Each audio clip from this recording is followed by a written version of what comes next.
Bonjour à tous et à chacun. Je vous propose de lire un texte que nous trouvons dans l'Évangile selon Matthieu. C'est au chapitre 6. Et c'est à partir du premier verset de ce chapitre 6. Matthieu chapitre 6, à partir du premier verset. « Gardez-vous d'accomplir devant les hommes, pour vous faire remarquer par eux, ce que vous faites pour obéir à Dieu. Sinon, vous n'aurez pas de récompense de votre Père céleste. Ainsi, lorsque tu donnes quelque chose aux pauvres, ne le claironne pas partout. Ce sont les hypocrites qui agissent ainsi, dans les synagogues et dans les rues, pour que les gens chantent leurs louanges. Vraiment, je vous l'assure, ils ont déjà reçu leur récompense. Mais toi, quand tu donnes quelque chose aux pauvres, que ta main gauche ignore ce que fait ta main droite. Que ton aumône se fasse en secret. Et ton Père, qui voit dans le secret, te le rendra. Quand vous priez, n'imitez pas ces hypocrites qui aiment faire leurs prières debout dans les synagogues et à l'angle des rues. Ils tiennent à être remarqués par tout le monde. Vraiment, je vous l'assure, leur récompense, ils l'ont déjà reçue. Mais toi, quand tu veux prier, va dans ta pièce la plus retirée, verrouille ta porte et adresse ta prière à ton Père qui est là dans le lieu secret. Et ton Père, qui voit dans le secret, te le rendra. Dans vos prières, ne rabâchez pas des tas de paroles à la manière des païens. Ils s'imaginent qu'à force de paroles, Dieu les entendra. Ne les imitez pas, car votre Père sait ce qu'il vous faut avant que vous le lui demandiez. Priez donc ainsi. Notre Père qui es aux cieux, que ton nom soit sanctifié, que ton règne vienne, que ta volonté soit faite sur la terre comme au ciel. Donne-nous aujourd'hui le pain dont nous avons besoin. Pardonne-nous nos torts envers toi comme nous aussi nous pardonnons les torts des autres envers nous. Ne nous expose pas à la tentation et surtout délivre-nous du diable, car c'est à toi qu'appartiennent le règne, la puissance et la gloire à jamais. Jusqu'ici, la lecture de la parole de Dieu. La plupart d'entre vous, pour ne pas dire tout le monde, vous connaissez ce texte. Il est un peu ennuyeux, ce texte, je veux dire embêtant. Parce qu'il vient nous reprendre, nous questionner quant à la façon dont nous agissons, quant aux motivations qui nous animent, dont à tout simplement l'attitude de notre cœur. Et dans nos églises, alors je veux dire dans les églises de tradition protestante évangélique, c'est notre cas, nous sommes un peu embarrassés avec cette prière que l'on nomme généralement par les premiers mots, le Notre Père. Et si vous avez un arrière-plan catholique, le Pater, c'est ça. On est un peu gêné et il y a sans doute plusieurs raisons à cela. Et alors, sans prétendre à l'exhaustivité, je veux en citer 4, dans lesquels peut-être que vous reconnaîtrez. D'abord, il y a dans nos communautés une sorte de méfiance vers tout ce qui pourrait nous rappeler de près ou de loin justement le rituel et le ritualisme catholique ou protestant réformé. On est un peu réfractaire à cela.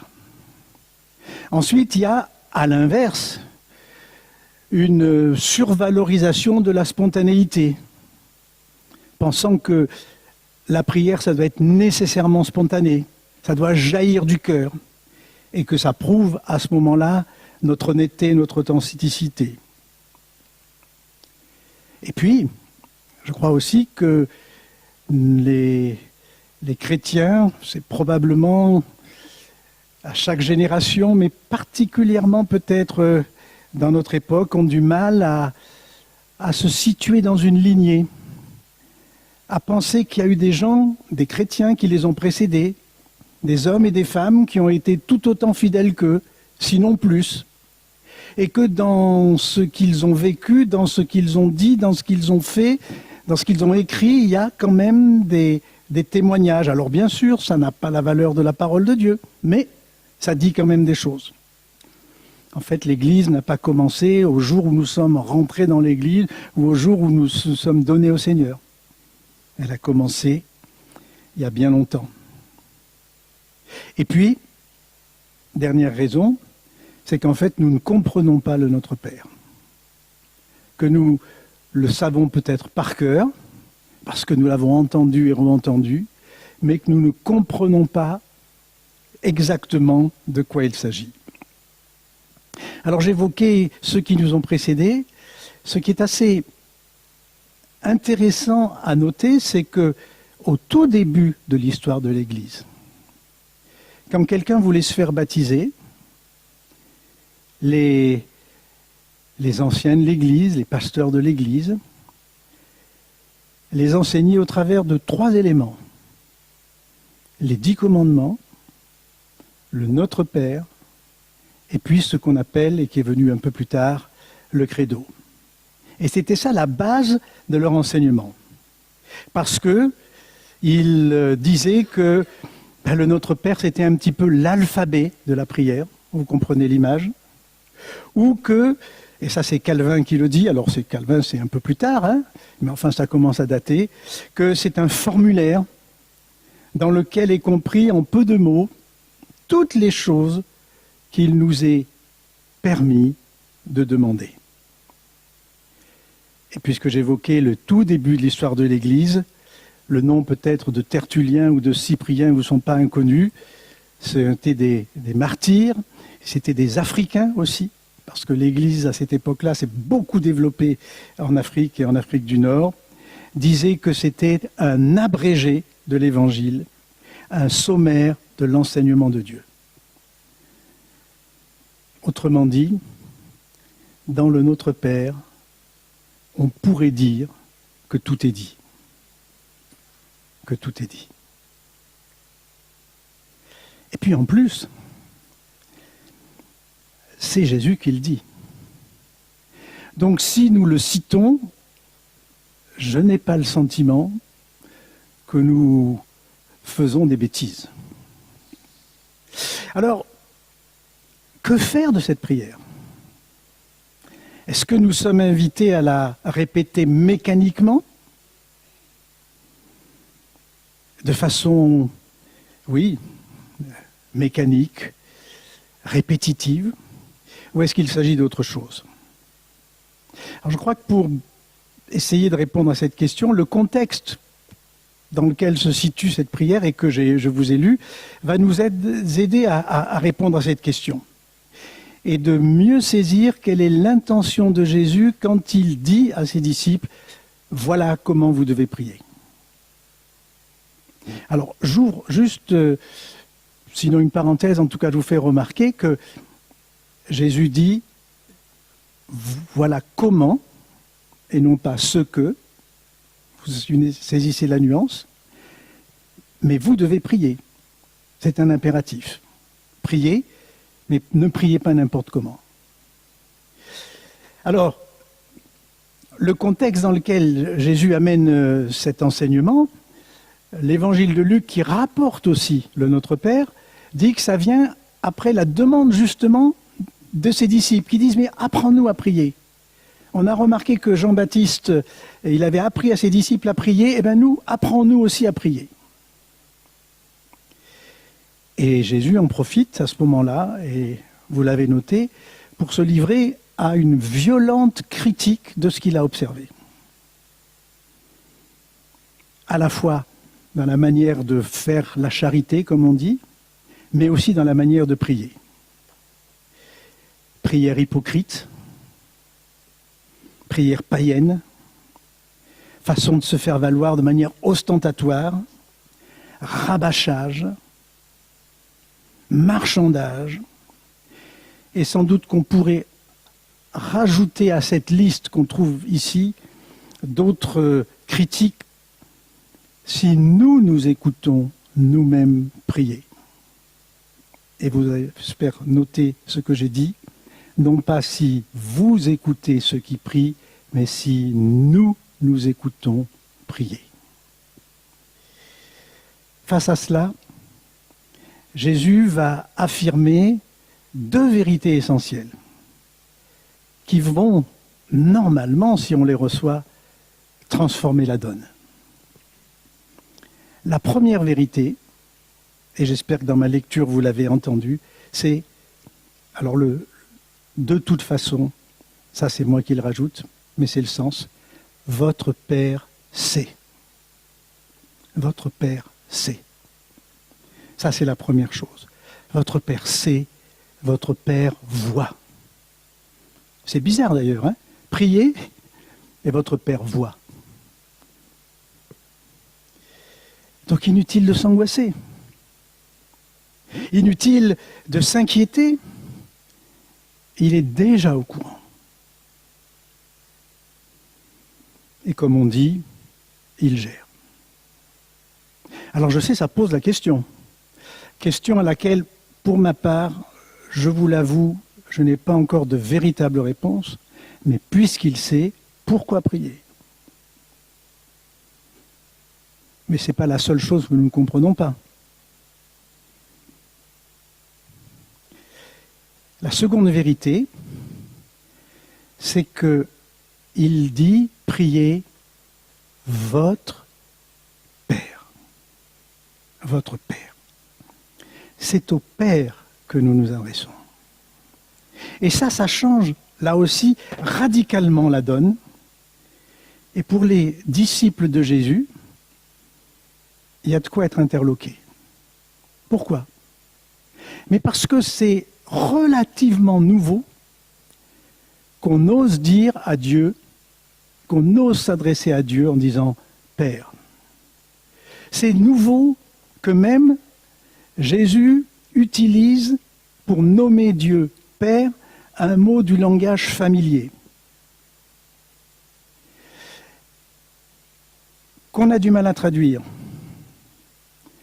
Que certains, pardonnez-moi ce petit coup de griffe, dans un élan de piété sentimentale, appellent papa, c'est pas certain. L'idée, c'est effectivement une proximité,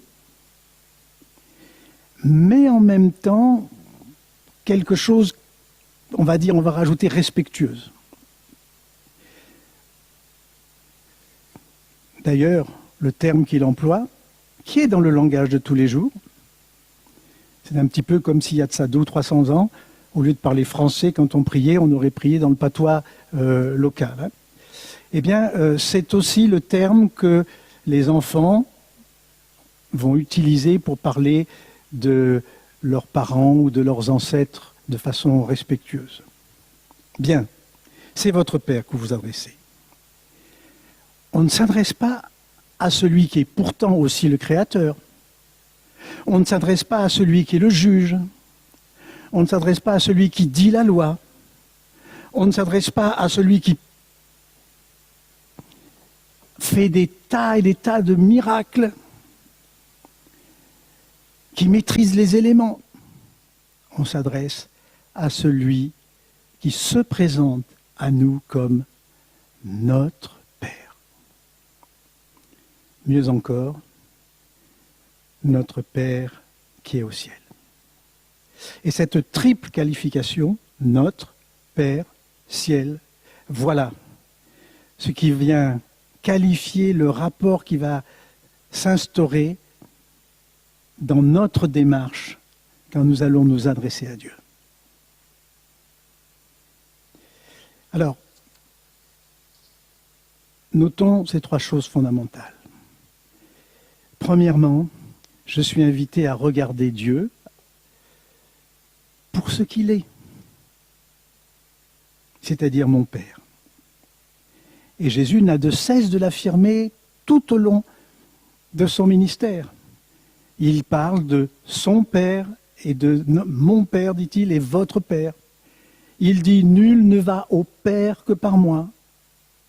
Et l'apôtre Paul va développer cela en disant que nous avons été adoptés et que nous sommes devenus enfants de Dieu. Et Jean leur a dit avant à tous ceux qui l'ont reçu, il a donné le pouvoir de devenir enfants de Dieu à cause de l'œuvre de la croix, que nous avons rappelé tout à l'heure en prenant le pain et le vin. J'ai été adopté, je suis devenu enfant de Dieu. Et par le fait même, Jésus est mon frère.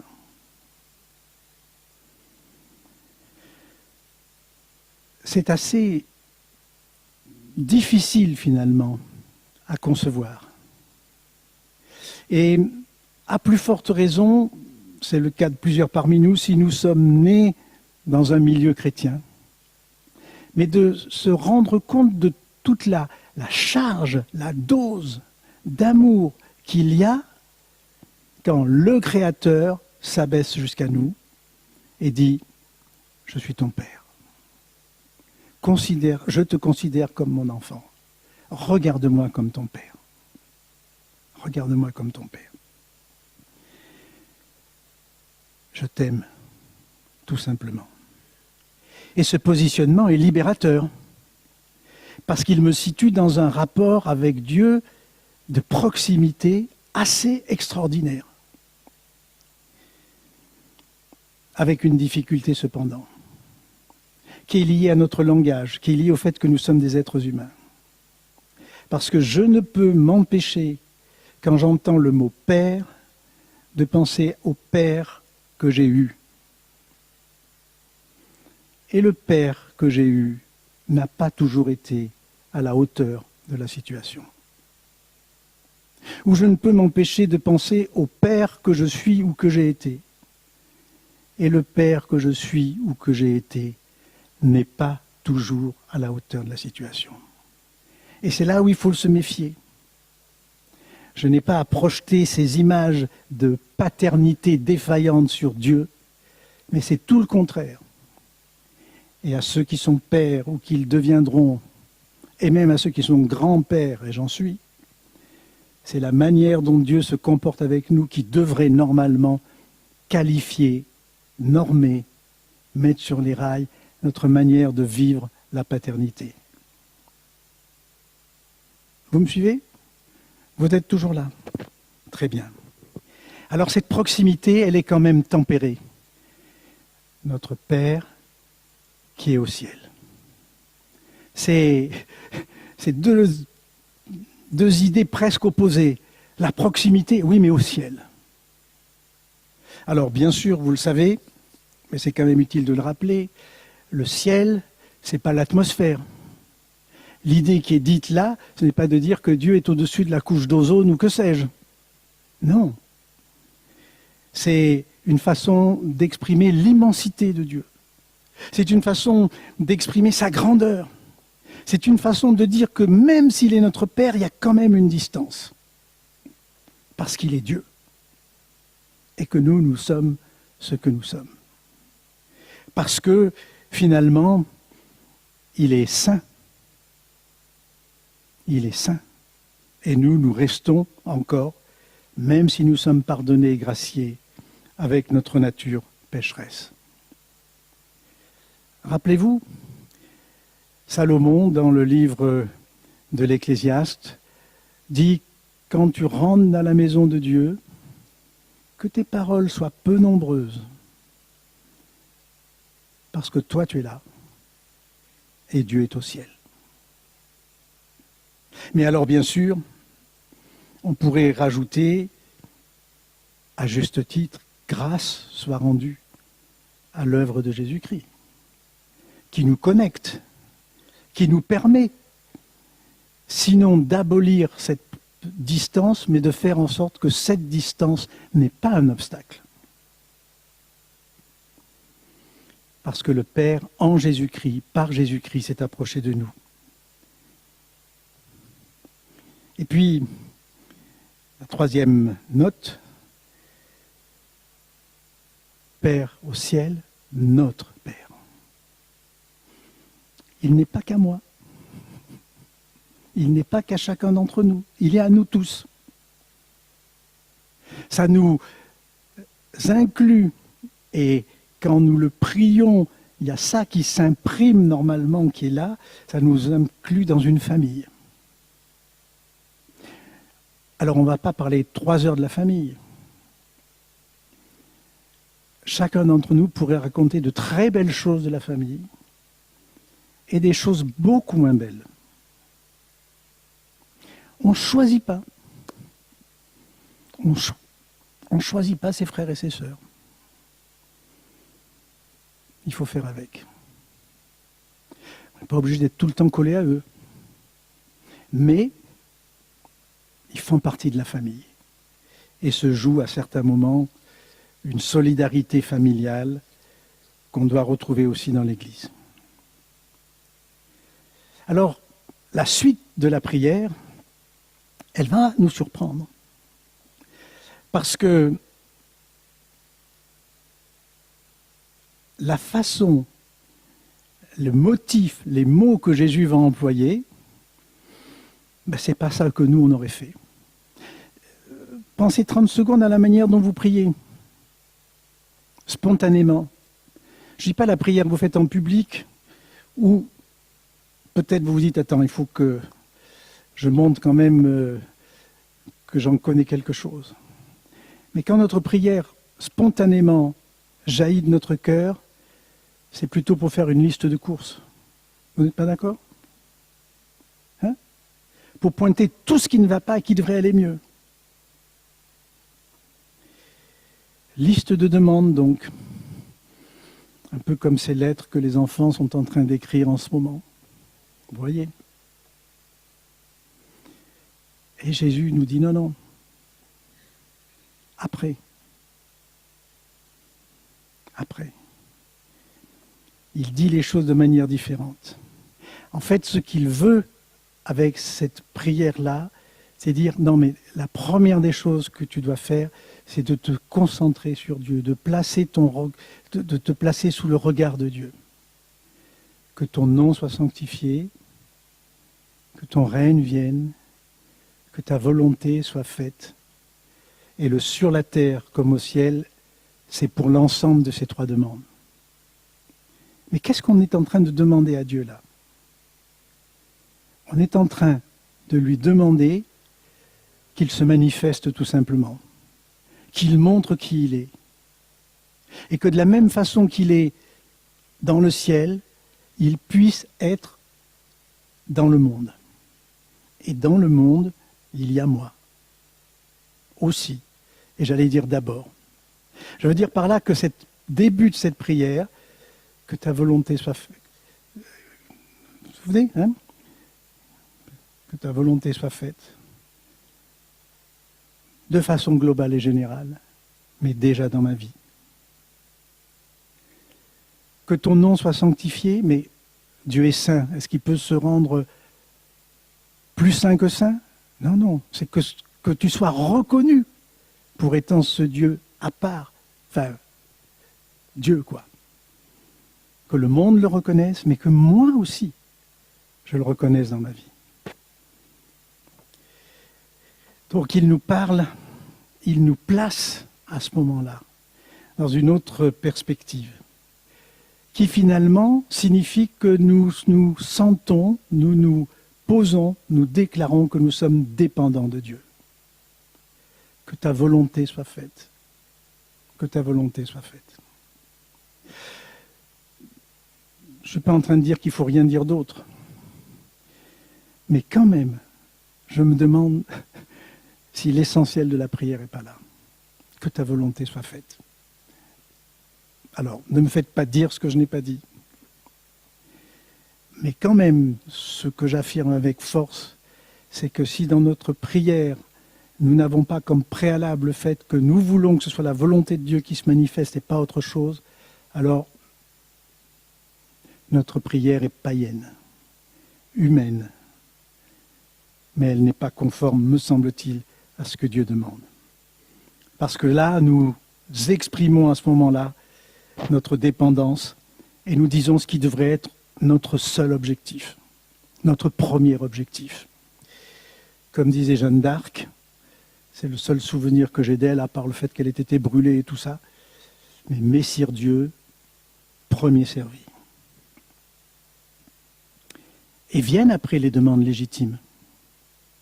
Le pain, tout ce qui est matériel, le pardon, on pourrait englober là tout ce qui est de l'ordre de nos relations sociales, et puis notre résistance et notre protection face aux attaques du diable, qui sont bien réelles, et pour lesquelles, là aussi, le Seigneur a son mot à dire. Et vous aurez remarqué, de la même façon que la prière commence par « Notre Père qui est au ciel », elle se termine par ce que les théologiens appellent une doxologie, car c'est à toi qu'appartiennent le règne, la puissance et la gloire pour les siècles des siècles. Notre prière, elle est dans ces deux pôles. Le Père, qui nous aime, qui prend soin de nous, qui nous éduque, et ce Père qui est Seigneur et à qui appartiennent toute la gloire, tout l'honneur et toute la puissance. Alors d'une certaine façon, ou plus exactement d'une façon certaine, oui, cette prière, cette manière de prier, cette façon de prier est révolutionnaire. Parce qu'elle ne transforme pas Dieu en distributeur automatique de je ne sais trop quel bienfait, mais elle invite tout simplement celui qui prie à se situer dans une véritable dépendance et dans un rapport d'amour par rapport à son Père. Et si vous permettez, je veux résumer tout cela avec ces quelques phrases. En quoi le Notre Père est-il révolutionnaire? Mais parce qu'il change notre regard sur Dieu. Il nous invite à considérer que Dieu n'est ni silencieux ni lointain, mais qu'il est accessible et proche, qu'il nous connaît au plus profond de nous-mêmes, qu'il sait, qu'il voit, qu'il entend. C'est le Père lent à la colère, riche en bonté, le Dieu de toute consolation, qui nous a adoptés selon le dessein bienveillant de sa volonté. Mais ça change mon regard aussi sur l'autre, parce que je suis inscrit dans une communauté. Et le frère râleur ou le frère casse-pied, je dis frère, mais ça marche aussi pour les sœurs, hein. Le frère râleur, le frère casse-pied, la sœur ceci, etc. Tout ça, oui, ça fait partie du package. Bon, c'est ainsi. Mais de la même façon que Dieu se présente à lui ou à elle comme Père, alors moi je suis invité à le ou la reconnaître comme frère et sœur. Et ça change, c'est la troisième chose, le regard sur nous-mêmes. Et c'est ce que Paul va dire aux Romains. L'Esprit rend témoignage à notre esprit que nous sommes enfants de Dieu. Donc comportons-nous comme des enfants. Et puis cette prière, elle montre quelles sont les priorités que nous devons avoir. Le souci du quotidien n'est pas illégitime, mais avant, il y a le souci de l'œuvre de Dieu. C'est-à-dire de la manifestation de la gloire de Dieu en nous et dans ce monde. Que cette fameuse transformation et conversion dont nous parlons elle soit réellement efficace. Je veux dire par là, réellement vécue, d'abord chez nous, et puis bien sûr dans le monde. Et puis ça change aussi notre regard sur l'histoire. J'ai évoqué la doxologie. C'est à toi qu'appartiennent le règne, la puissance et la gloire. C'est pas à Macron, c'est pas à Trump, c'est pas à César, peu importe. On ne va pas les citer tous. Le règne, la puissance et la gloire appartiennent à Dieu. Dieu qui est notre Père. Alors finalement, ça change notre regard sur la prière. Ça montre la vanité de certaines de nos formulations. Ça montre le manque de sens même quelquefois de ce que nous pouvons dire. Mais Dieu est plus grand, rassurons-nous. Et ça nous amène juste à nous souvenir que Dieu sait et que c'est là l'essentiel. On m'a raconté cette prière que faisait un paysan cévenol tous les matins. D'une certaine façon, je vais vous la dire, je me dis, ouais, peut-être que son pasteur trouvait qu'il était un peu short, un peu court, mais je me demande s'il n'avait pas tout compris. Ce brave vieux paysan cévenol, c'est ainsi qu'on m'a raconté l'histoire, tous les matins quand il se levait, quand il avait mis ses 2 pieds par terre, disait « Seigneur, ton serviteur est debout ». Je trouve que c'est une prière de peu de mots, mais qui en dit tellement. Eh bien, que Dieu nous fasse la grâce, car c'est une grâce de sa part, de savoir nous adresser correctement à lui. Amen.